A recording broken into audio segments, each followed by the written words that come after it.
This is the Vision with Execution show. My name's Adam Torkelson. I have a pretty awesome guest on my show today, Jon Cheney. Welcome to the show, Jon. Thanks so much. Glad to be here, Adam. So I heard about you through the Joe Rogan podcast. I listened to all 3 hours of it, as everyone does, right? Of course. That's how it works, right? As soon as it comes out, you're glued the whole time. Never look back. Yeah, no matter what you're doing. You could be splitting rails in the back or working on a computer, coding up the next super AI company, which That's right. is sort of a precursor to what you're going to be talking about. Yeah. But why don't you tell me and everybody else who might be listening? There's probably like 5 people who listen to the show right now. So tell us who you are. That's okay.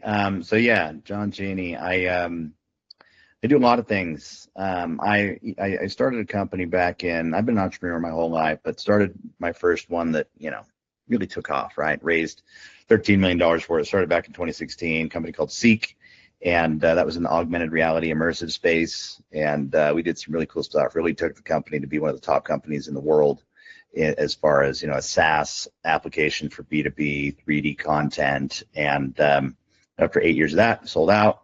And so that acquisition was finalized. So I left the company actually a little bit before it got sold and put another CEO in place. And because I had another company acquire a little piece of Seek of what we were doing, and they said, "Hey, Jon, we want you to come run this new thing." And that was kind of where my heart was at the moment. So I went with that.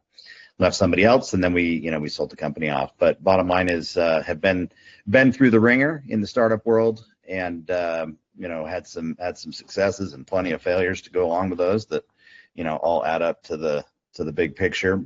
And now today, I really got into AI. I've always been kind of a techie, right? I love tech. I've loved, from when I was a kid, I loved the latest computer game and the next fastest computer. And I was so excited when, the first hard drive that had a terabyte existed, right? Back from, just megabytes, and then the gigabytes, and then the terabytes. I just always loved seeing the progress, right?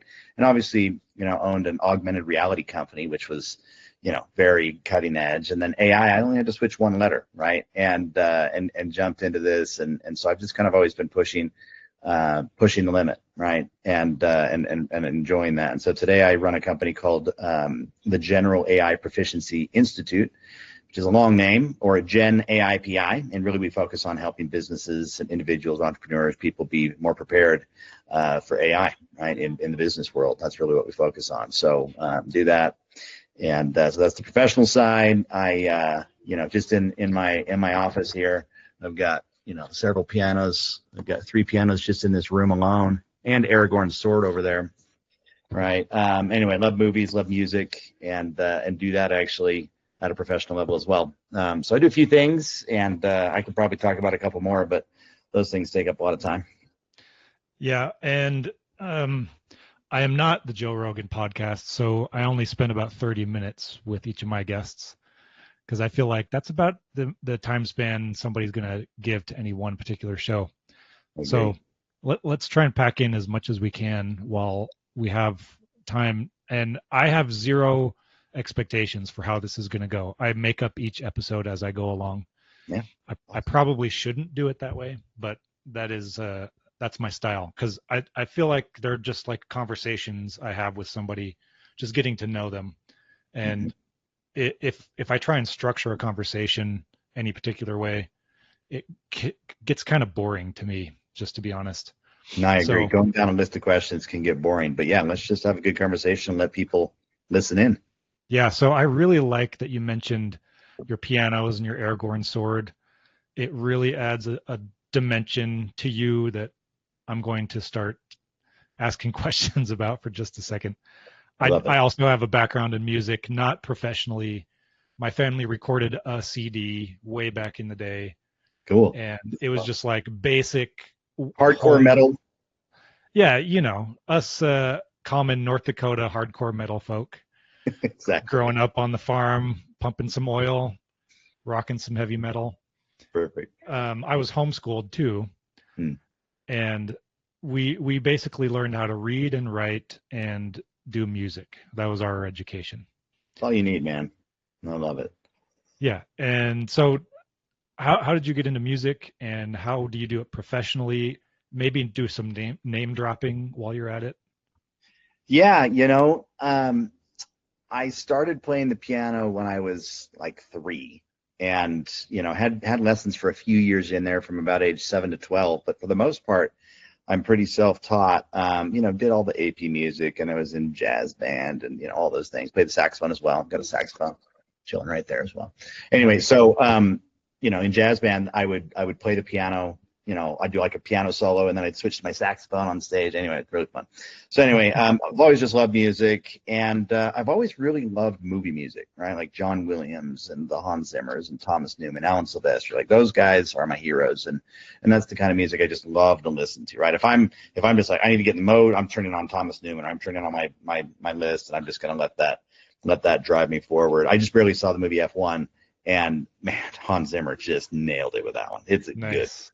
good music, good movie. But anyway, started composing. Jazz really kind of opened me up into when you play jazz, you oftentimes don't have any notes in front of you. You just have some chords, and they say, all right, go, right? And you just kind of have to make it up on the spot. And so I think that kind of unlocked a part of my brain where you have to be ready, on your feet to talk and go, and you're talking through your notes, right? But you just have to make something up, right? And so at about age 15, I started writing, composing piano music, things like that. And at this point, I've got about 10 albums, maybe 12 albums or so. You can listen to them on all major streaming platforms, and I've worked with a lot of great people in doing some of those things. You said name dropping, and I've collaborated with some people on different things, but really I just love to play music and bring peace into people's lives. And I could name drop a few people, but I won't do that here. There's a lot of really, really great people. My music style is when I fully orchestrate things is probably closer to one of those film composers, that I was talking about. But I do a lot of original music. I do, hymn arrangements, things like that, and lots of Christmas stuff too. I really love Christmas, and combining music in there. My Christmas tree goes up in July in my piano room. And so it's not like the main room with, all the lights and all that stuff and all the stockings, but I throw a Christmas tree up because I got to start playing Christmas music, getting ready, because you release it, in November, and I got to produce it and write it and all that stuff in the months leading up to it. So anyway, I perform, and I've performed with plenty of big, Broadway people and different places. But most of what I do is kind of on my own. Sweet. Well, that's awesome. Um, I assume you know who Kurt Bester is. Kurt's a great friend. Okay, good. Yeah. And I'm not connected to anyone in the music industry nearly as much as it sounds like you are. But I've always there's a show called Nashville that my wife and I just finished watching on Hulu, I think. Mm-hmm. And I really like how they did that show because the backstory, there's a little bit of a interesting, whenever we watch shows, we always look it up on IMDb and look at all the little tidbits and trivia and stuff. And all the actors and actresses on that show, they all use their own voices in all their scenes. So it's real. Yes. Yeah. I respect that highly. Well, that's very cool. I sang a cappella in college, and that's probably the full extent of my ability is singing bass in an a cappella choir. Well, that's amazing. I can't sing, so you've got me beat there. Okay, well, I am so happy that I have beat you at something. So I always like. Well, you can come to my studio here. Like I've got microphones and other stuff all around here. Anyway, you'll do the singing, I'll do the playing. We can release the track. I will take you up on that. Don't offer me stuff like that unless you're I'm ready, bro. I'm ready. I'm serious. I don't say anything. I don't. All right, now I'm going to name drop somebody on you. You've never heard of him, but he was for the last 15 years. Him and his wife have been in charge of the performers at the Nauvoo, in the Nauvoo mission. Okay, yeah, cool. They interview and audition all the actors, all the dancers, the performers, and it was a calling that they just did. They weren't paid for it. Yeah. His name's Jon Stutzenegger.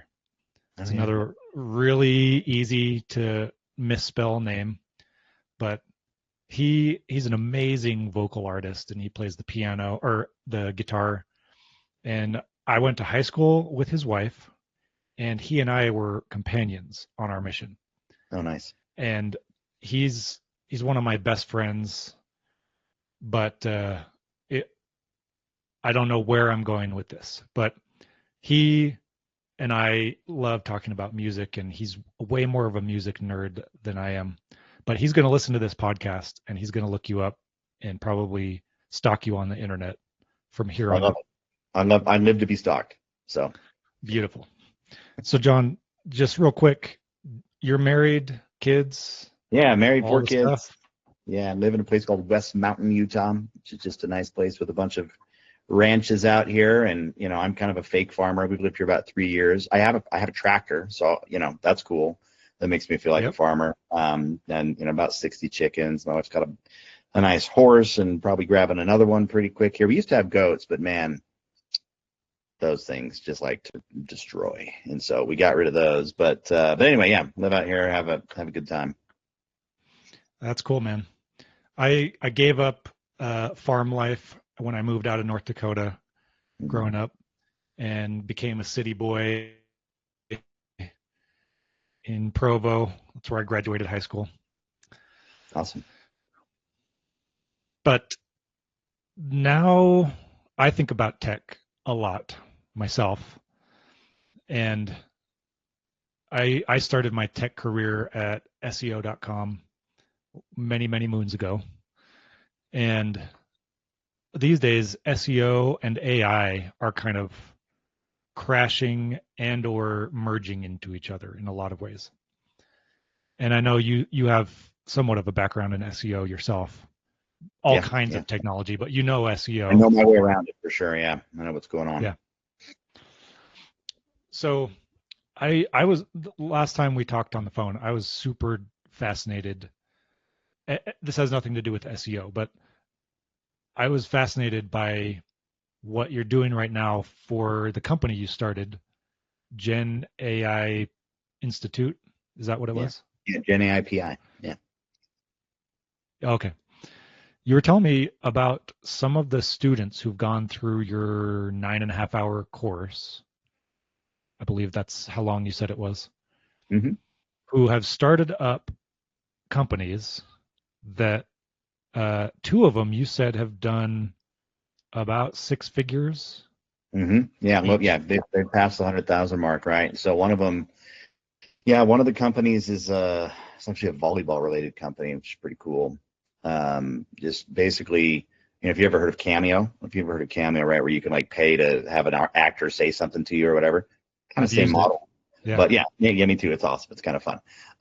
But this is the same idea, but for volleyball coaches, or sorry, big time volleyball players, right? So like Olympians and big time, top collegiate players and professional players, and then you've got high school students and say, hey, here's my serve, look at it, critique me, all that stuff, right? So kind of asynchronous video coaching with volleyball stuff, completely built with AI. He built that thing. He is not a tech guy at all. He's a volleyball coach. Like he's not a tech guy, and he's built that thing and got just kind of took off. And part of what helped him take off was the tech was good enough, right? He was able to build it with AI, but he had all those connections. He knew all the people in the volleyball space that could then do that. So his coaching, the coaches are like 25 of the best volleyball players in the world. Like they're awesome, right?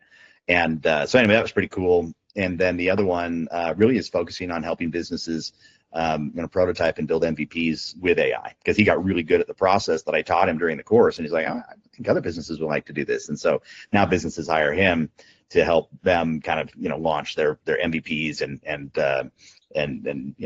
test different things in the market with AI. So pretty cool. And lots of other businesses have been started. Just they haven't quite reached 100,000. Many of them are going on and making money now. They've definitely paid back the 1250 or whatever it is they paid for the course. But it's amazing to watch my students go and do just awesome stuff.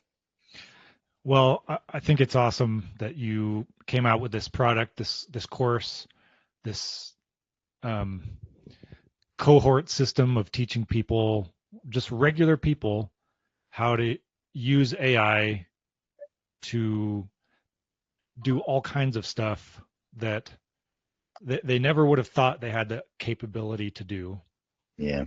for one thing. and they're going out and putting it to use in real world situations. I've never taken your course, so I can't actually say what it's like or anything, but I do want to have you just talk a little bit about how the course works and what people should expect if they take it. Yeah, a lot of the AI training that's out there right now is very general. It's very broad. And they'll say, hey, look at this cool thing you can do, right? And most of them, just are living inside of ChatGPT. I saw yesterday that ChatGPT has 500 million weekly users.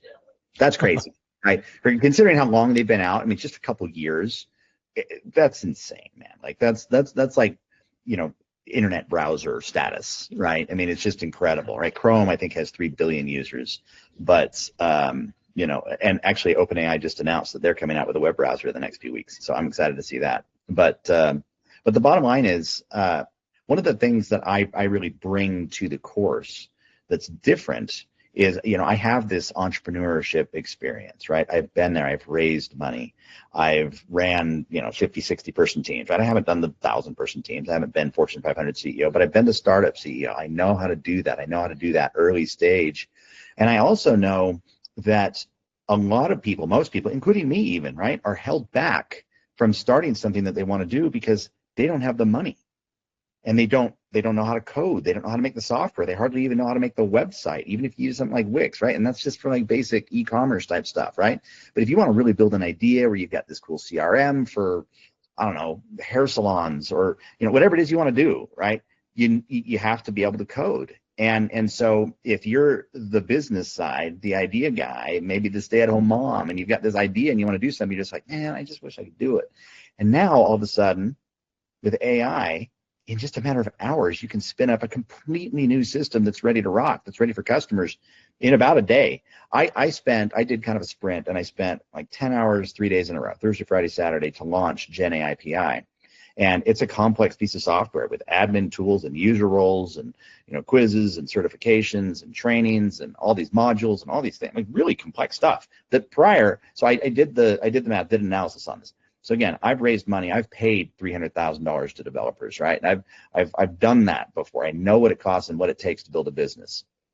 I built a business that was cash flow positive in a week, and I spent about $400 to do it. It took me about 30, 35 hours to just work through it and talking to the AI. Even 5 years ago, definitely 10 years ago, it would have taken about $2.8 million in roughly 18 months to build my software up to where it is today. And that's crazy, right? And my wife did it. My 12-year-old said, hey, Dad, can I take the course? And so he sat in on like cohort 7 or something, and he built stuff, right? And he can build software now. And now my 11-year-old just said, hey, Dad, can I sit in on the course next week? So she's going to join it too. But the bottom line is the thing that really lowers the barrier with AI, with everything related to AI, is the language is one that we already speak. It's what we're doing right now. We're speaking English. And by the way, you can do it in Spanish too, or Chinese, or Morse code if you want, right? And AI will understand all of those options. You can tell it in whatever language, in whatever way you want, and it will understand you. You don't have to learn JavaScript or Python or learn, Django or whatever it is. Like you don't have to go through all of that years and years of training just to become a junior developer, and then spend years and years and years to become a senior developer in order to be able to build cool stuff. Now it's almost as easy as picking up your phone and taking a video, right? It used to be, 25 years ago, it used to be hard to make videos, digital videos. I actually did that when I was young. I was an entrepreneur, and I would go and I'd like film business videos. I'd edit videos for like someone's 50th birthday party, and I'd charge $500 for it, whatever. As a teenager, I was doing that. That was fun. But I had to like connect things and buy, expensive hardware to connect my video camera to the computer, and then in real time, upload it. It would take 45 minutes to upload it, and I could edit it and do all these things, and then burn it to a DVD, and that was really hard. And now anyone can make a video, right? With seconds, right? You jump on, and on Instagram, there's a little tool, or on TikTok, or you download one of 500 apps that can help you make a video, and it's available. But what AI is doing now is it's lowering that barrier for everybody to be able to jump in and whip up a piece of software in minutes to hours. So basically, what I'm getting from this is that you're really trying to build confidence for everybody to feel like they can use AI to build their idea, no matter what it is. 100%. Anybody can do it. Nobody is excluded. And I love that. And that's a mindset shift, I think, for a lot of people. Just in the first place, that they have the capacity to do something like this if they just give it a shot. Yeah. I know a lot of, I mean, I've got a 14-year-old daughter who thinks she's terrible at everything that she tries. And I think that's a 14-year-old daughter mindset in Right. general. But I'm a huge advocate for just helping ourselves break out of our own imposed mental prisons that we put ourselves in, whether it's addiction, whether it's other mental health problems that are holding us back from reaching our full potential. And at the end of the day, I feel like that's kind of what you're trying to accomplish here is with AI is to help everybody see they have that capacity, and it's a $1,250 course and 9 hours or so, and that's what impresses me the most about what you're doing. Let me say one more thing about this, Adam. Just thinking about your daughter and, being 14 is hard, no matter which way you look at it. Like you've got so many pressures trying to figure out who you are, all this stuff, right? But one thing that I know that she is, because all humans are, I think that our core human superpower is creation. We're Mm-hmm. creators, right? And I particularly identify with creation, right? Obviously, creating music, creating businesses, creating adventures. I'm a whitewater kayaker, class 5, going off waterfalls. I love to do that. Creating memories. We can create humans, right? We can create all kinds of things. And I really believe, especially if you start to get into some of my more, deeper convictions and religious beliefs, I believe that creation is something we're going to be doing for a long time. And it's going to be one of the primary things that we continue to develop that skill, right? And so, I'm actually working on a new website. If you go to joncheney.com right now, you'll find my piano music and I have sheet music, and you can buy it. And if you're a piano player, you can do that. But I'm revamping it completely because I obviously do a lot more than piano, right? I do all these different things, and so I'm trying to bring this holistic. Here's joncheney.com. And I'm using AI to create an amazing, beautiful website, of course. Up to now, it's all been just like it's a Shopify website, right? I'm just using a template. I've had it up for 10 years and really haven't updated it much in the 10 years, other than adding more, content, more music. But the whole theme around it is, when you land on it, it says inspired creation, right? And it's not that I'm there to just have you look at my creations. Like, yes, you can explore and see the things I've done and engage with me in whatever way you want. But I hope that when people land on my site and the messaging and there's invitations to do things and to submit stuff, it's all about inspired creation. I want people to realize that creation is humanity's superpower. Everyone is capable of it. And we all create different things, right? So, for example, my wife is an incredible gardener. So she can create amazing gardens.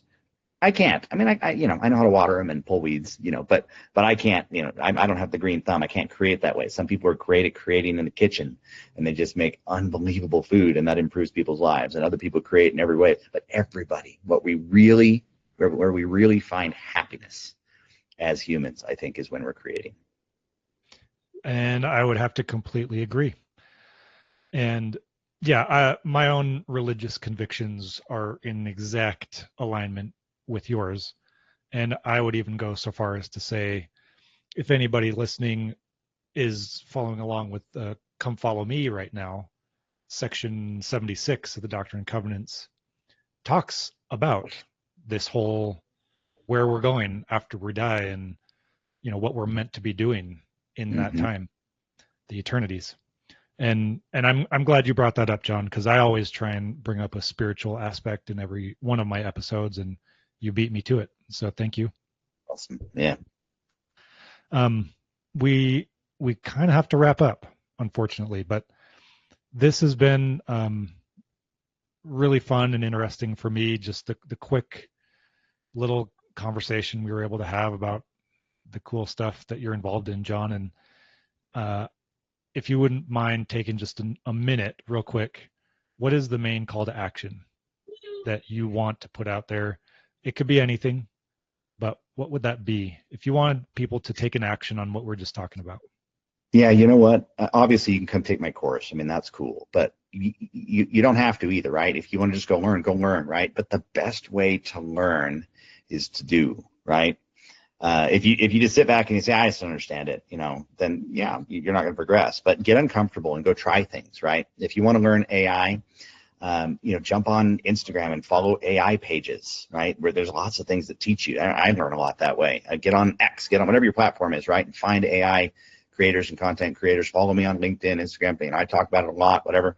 Facebook, just look my name up, Jon Cheney, and you'll find me. Or at Cheney Piano is my tag on almost all platforms. And so go out and find me and follow me, and then just try things that I talk about. Right? If you want to come take a course, that's great. But the reality is, you need to learn. This is the primary takeaway. This is what all this leading to.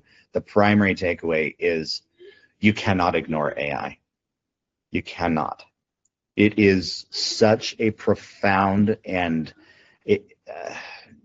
the fabric of society will change because of AI. There will be hundreds of millions of people whose jobs change, right? Not, there are reports out there that say, 500 million jobs will be lost by 2030, right? And I completely understand why those really smart institutes and research people are, I understand why they're saying that. It's because AI can do everything better than everyone. It's crazy, right? Like, we're real. It can make music better than I can. It can teach AI better than I can. It can build computers better than humans can. It can come up with, whatever. It can do everything faster, better, stronger, whatever. It's something like 18% of all music uploaded to Spotify every day is created by AI. How am I supposed to compete with that, right? 18,000 songs a day going on to Spotify. How can I compete with that? With my, I come out with 12 songs a year, or maybe 20 songs a year if I'm really, really working hard. It's almost impossible to compete with. But if I understand that, then I can make a plan and I can strategize around it. If I understand how to use it, I can then use it to my advantage. And not only that, most people, the vast majority of people that listen to this, right, that listen to this and that are just out there, have never touched AI, right? And by that I mean, yeah, maybe you've asked ChatGPT a couple questions and used it as a replacement for Google, but no, it's far more impactful than that. And if you can really learn how to use it, then you're going to create a knowledge gap. And all money is made in this world with a knowledge gap. You pay a lawyer because he knows more than you. You pay a doctor because he knows where to cut. You pay a plumber because he knows where to bang, right? It's that difference. That's why you pay money. And so if everyone else is here and you say, hey, I'm going to take my AI understanding to here, regardless of your industry, that's the cool thing. AI is applicable to everything. Regardless of what you do, learn AI and you will have an advantage.